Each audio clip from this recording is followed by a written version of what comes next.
Here's how I glazed this wide bowl. I mixed cobalt oxide and water into a paste, and using a normal paintbrush drew a spiral pattern on the inside of the bowl, following a pattern that I'd thrown into the piece. A little bit goes a long way. The amount of oxide that I used was too little to show up on my weighing scales.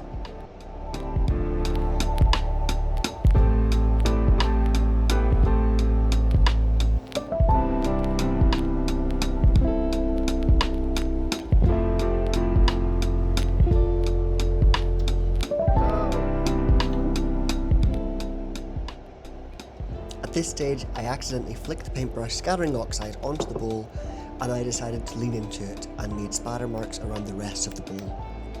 Honestly, I thought I'd messed up and that it was going to look terrible because of this, but this is not an uncommon feeling for me, particularly when I'm glazing, so trust the process and see it through.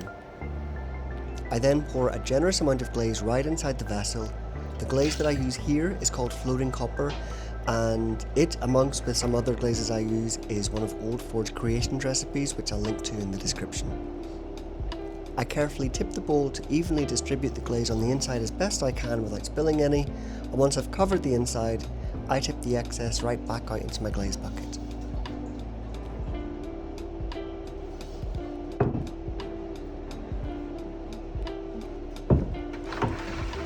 Since the bowl is too big to put into my glaze bucket, like I normally would, I pour the glaze onto the bowl over the bucket to try catch the drips, which you can see here doesn't really work. Flux. So I've made a massive mess.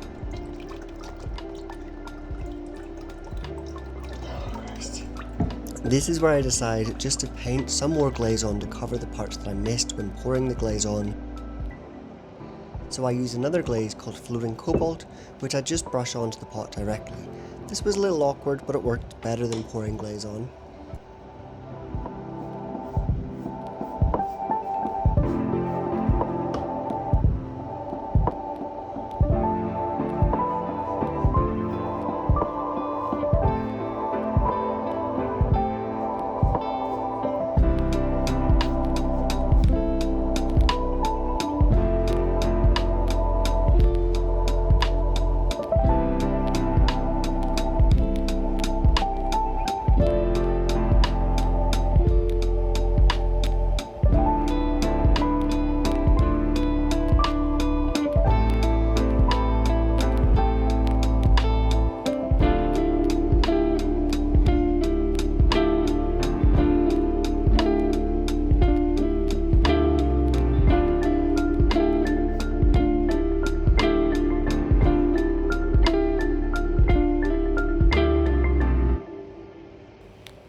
I also painted some floating cobalt onto the entire rim so that it might get a nice mixed running effect.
Here I added some floating iron, which normally fires to a beautiful red, amber, blue colour for me.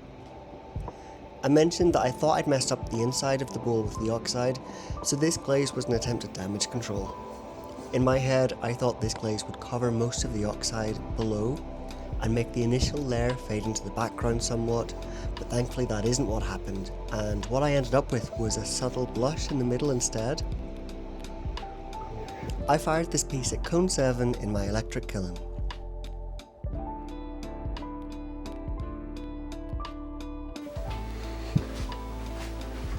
This is the favourite bowl that I've made, and here's me getting overexcited when I open the kiln.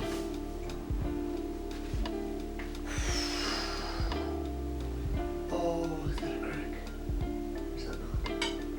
Oh, wow.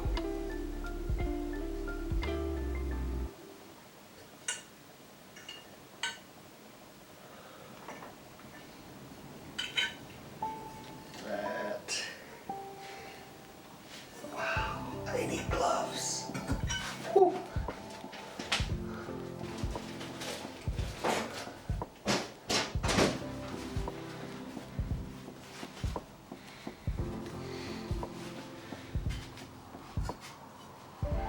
I'm so pleased.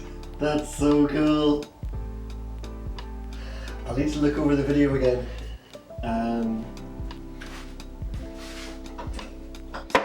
I know that I put floating iron on the inside. The spiral was cobalt oxide. I thought the floating iron would cover the spiral a bit more, but it didn't. It's incredible. What I really love is the speckles of the cobalt oxide that I did. Just looks so cool. God, that's incredible. I'm so pleased. The outside's great too, but I think the inside's my favourite bit. This is a couple of different glazes mixed. Oh, I'm so pleased. Okay. Woo.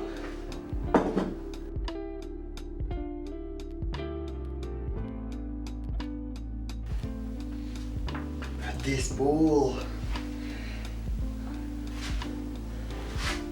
I'm so pleased.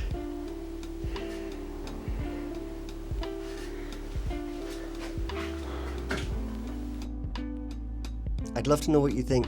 Was the cobalt oxide a Bob Ross happy accident or a mistake? Please like and subscribe if you haven't already.